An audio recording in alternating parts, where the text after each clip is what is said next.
रहे हैं personal pronoun के बारे में। और अभी हमने जाना कि फर्स्ट पर्सन, सेकंड पर्सन और थर्ड पर्सन के पर्सनल नाउन के प्रोनाउन के बारे में। ठीक है, अब पर्सनल प्रोनाउन का कुछ ऐसे यूज हो जाता है कि वही पर्सनल प्रोनाउन को हम पॉसेसिव प्रोनाउन के रूप में भी देख सकते हैं। कई किताबों में जो है पॉसेसिव प्रोनाउन को एक अलग प्रोनाउन माना गया है और कई जगह जो है उसे पर्सनल प्रोनाउन का ही हिस्सा माना गया है। देखते हैं, देखो जैसे यहाँ पे पर्सनल प्रोनाउंस, पॉसेसिव प्रोनाउंस। अब पर्सनल प्रोनाउन का प्रयोग इस प्रकार भी करते हैं। क्या है? जैसे देखो, दिस इज हर फ्रॉक। क्या लिखा हुआ है? This is her frock. यह उसकी फ्रॉक है। ठीक है, दिस इज हर फ्रॉक, यह उसकी फ्रॉक है। ठीक है, तो शी के साथ पॉसेसिव प्रोनाउन हर का प्रयोग होता है। तो अब यहाँ पे हम ये देखेंगे क्या हर ये पॉसेसिव प्रोनाउन के रूप में कार्य कर रहा है या किसी और रूप में कार्य कर रहा है। वही एक दूसरा एग्जाम्पल है, this frock is hers. This frock is hers, यह फ्रॉक उसकी है। दो एग्जाम्पल हमने देखा। पहला एग्जाम्पल था दिस इज हर फ्रॉक, यह उसकी फ्रॉक है। और दूसरा एग्जाम्पल है दिस फ्रॉक इज हर्स, यह फ्रॉक उसकी है। तो जो पहला एग्जाम्पल था यहाँ पे बताया गया है कि सेंटेंस ए में हर का प्रयोग नाउन के पहले किया गया, यानी फ्रॉक के पहले किया गया, हर फ्रॉक, जो कि एडजेक्टिव की तरह कार्य कर रहा है और यह पोजीशन भी शो कर रहा है। अतः इसे हम पॉसेसिव एडजेक्टिव भी कहते हैं। जैसे यहाँ पे देखिए आप, ये क्या है? ये है हर फ्रॉक। क्या है यहाँ पे? हर फ्रॉक। तो ये उसकी फ्रॉक है, हर फ्रॉक। तो ये फ्रॉक नाउन हो गया और नाउन के ठीक पहले हर बता रहा है, पोजीशन बता रहा है। ठीक है, लेकिन यहाँ पर ये क्वालिफाई भी कर रहा है फ्रॉक वर्ड को, इसलिए इसे पॉसेसिव एडजेक्टिव भी हम कहते हैं। तो सेंटेंस ए में हर का प्रयोग जो है नाउन या फ्रॉक के पहले किया गया है, जो कि एडजेक्टिव की तरह कार्य कर रहा है और यह पोजीशन भी शो कर रहा है। अतः इसे पोजीशन एडजेक्टिव भी कहते हैं। लेकिन जो हमारा सेंटेंस बी है, जैसे यहाँ पे है दिस फ्रॉक इज हर्स, यह फ्रॉक उसकी है। This frock is hers. तो सेंटेंस बी में जो है हर्स का प्रयोग जो किया गया है वो नाउन फ्रॉक के बाद किया गया है, जो कि प्रोनाउन की तरह कार्य कर रहा है। कैसे कार्य कर रहा है? प्रोनाउन की तरह। यह फ्रॉक उसकी है और यहाँ भी पोजीशन यानी स्वामित्व मलिकाना शो कर रहा है कि यह फ्रॉक किसकी है? यह फ्रॉक उसकी है। तो सेंटेंस जो दूसरा वाला सेंटेंस है, सेंटेंस बी में हर्स का प्रयोग नाउन फ्रॉक के बाद किया गया है, जो कि प्रोनाउन की तरह कार्य कर रहा है, साथ ही पोजीशन शो कर रहा है। अतः इसे हम पॉसेसिव प्रोनाउन कहते हैं। कौन सा प्रोनाउन कहते हैं? इसे हम पॉसेसिव प्रोनाउन कहते हैं। तो अब पॉसेसिव प्रोनाउन की डिफिनेशन हम देख सकते हैं कि the pronouns used to show position are belonging are called possessive pronouns. ऐसे प्रोनाउन, ऐसे सर्वनाम जो स्वामित्व या संबंध, बिलोंगिंग दिखाते हैं, उन्हें हम पॉसेसिव प्रोनाउन कहते हैं। आगे आप जानेंगे, इसके लिए हम एपोस्ट्रोफी का प्रयोग कर लेते हैं, एपोस्ट्रोफी एस का प्रयोग कर लेते हैं। ठीक है, जैसे राम्स ब्रदर, मोहन्स सिस्टर, है ना, तो हम एपोस्ट्रोफी एस का प्रयोग कर लेते हैं। तो ऐसे प्रोनाउन जो पोजीशन या बिलोंगिंग्स को प्रदर्शित करते हैं, उन्हें हम पॉसेसिव प्रोनाउन कहते हैं। तो आपने क्या समझा इसमें? आपने पर्सनल प्रोनाउन के अंतर्गत ही पॉसेसिव प्रोनाउन को भी समझ लिया।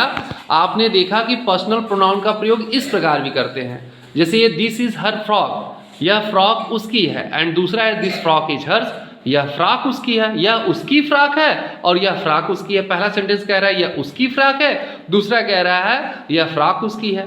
तो जो पहला सेंटेंस है उसमें हर का प्रयोग नाउन फ्रॉक के पहले किया गया है, जो कि एक एडजेक्टिव तरह कार्य कर रहा है और पोजीशन भी शो कर रहा है। तो उसे हम वहां पे हर का जो प्रयोग हुआ है उसे हम पॉसेसिव एडजेक्टिव कहेंगे।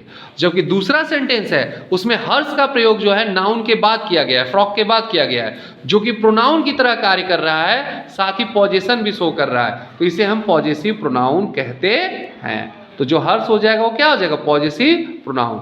तो the pronouns used to show position or belongings are called possessive pronounce.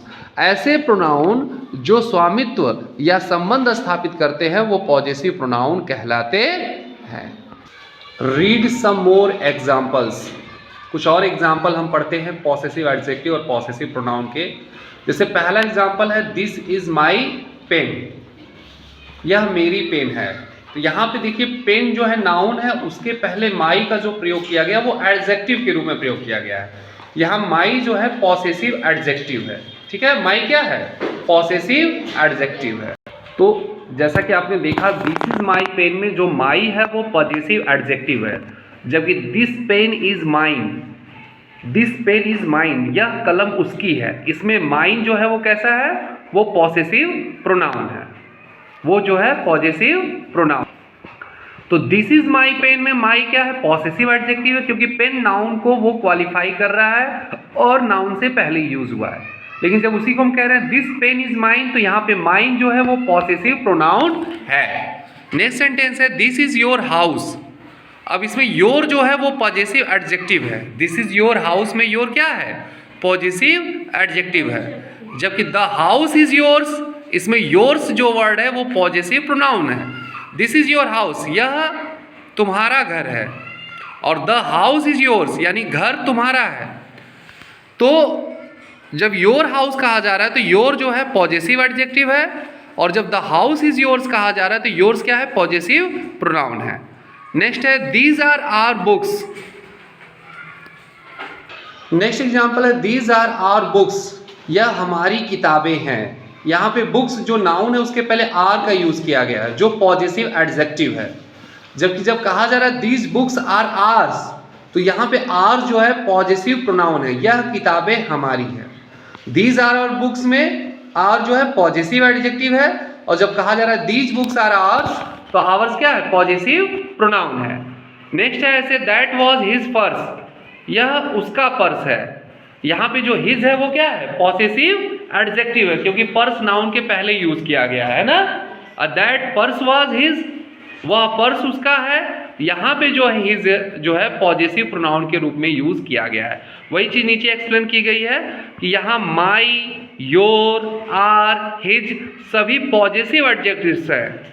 सभी क्या है? पॉसेसिव एडजेक्टिव्स हैं, तथा माइन, योर्स, आवर्स, हिज सभी क्या है? पॉसेसिव प्रोनाउंस हैं, ठीक है। हर एग्जाम्पल में क्या है? दो सेंटेंस दिए गए हैं ना, तो जो पहले सेंटेंस में जो आपको माई, योर, आवर, हिज दिख रहे हैं वो पॉसेसिव एडजेक्टिव्स हैं, और दूसरे प्रकार के सेंटेंस में जो माइन, योर्स, आवर्स, हिज दिख रहे हैं वो पॉसेसिव प्रोनाउंस हैं। इनके अतिरिक्त और कौन कौन से पॉसेसिव प्रोनाउंस होते हैं? हर्स, देयर्स, इट्स, ये सभी पॉसेसिव प्रोनाउंस हैं। एक चीज़ और ध्यान देना है कि पॉसेसिव प्रोनाउन में अपस्ट्रॉफी एस का यूज़ नहीं करते हैं। पॉसेसिव एडजेक्टिव में अपस्ट्रॉफी एस का यूज़ कर लेंगे, लेकिन पॉसेसिव प्रोनाउन में अपस्ट्रॉफी एस का प्रयोग नहीं करते। तो हमने यहाँ दो चीज़ समझा कि पॉसेसिव एडजेक्टिव और पॉसेसिव प्रोनाउन में क्या अंतर है। जब नाउन के पहले वही प्रोनाउन यूज़ हो रहा है तो वो पॉसेसिव एडजेक्टिव है। नाउन के पहले वही प्रोनाउन कहना गलत होगा, नाउन के पहले वही वर्ड यूज हो रहा है तो वो क्या है? पॉसेसिव एडजेक्टिव है। जब नाउन के बाद यूज हो रहा है तो पॉसेसिव प्रोनाउन है। जैसे यहाँ पे है दैट वाज हिज पर्स, यह उसका पर्स है, तो यहाँ पे वही हिज जो है पॉसेसिव एडजेक्टिव है। लेकिन जब कहा जा रहा है दैट पर्स वाज हिज, तो यहाँ पे हिज जो है पॉसेसिव प्रोनाउन है, क्योंकि ये नाउन के बाद यूज हो रहा है। तो अब हम इसको अपने बुक्स में छांटेंगे कि कहाँ कहाँ पे पॉसेसिव एडजेक्टिव है और कहाँ कहाँ पे पॉसेसिव प्रोनाउन है। ये हम लोगों का आज का होमवर्क है, और कल इसे हम क्लास में और बढ़िया से विस्तार से समझेंगे। Thank you.